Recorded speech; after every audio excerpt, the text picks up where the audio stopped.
Okay, I'll just show you how to pair a mobile to the Bluetooth audio system in this Hyundai i40. So first of all, we make sure Bluetooth is on.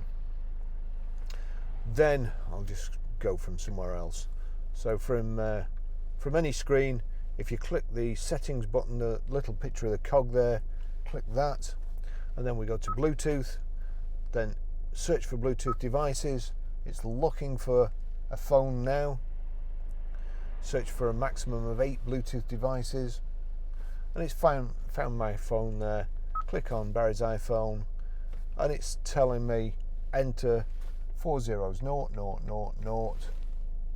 pair. Do you want your contacts and favorites to sync? I don't, but you will. I won't be using the car again. And that's it connected.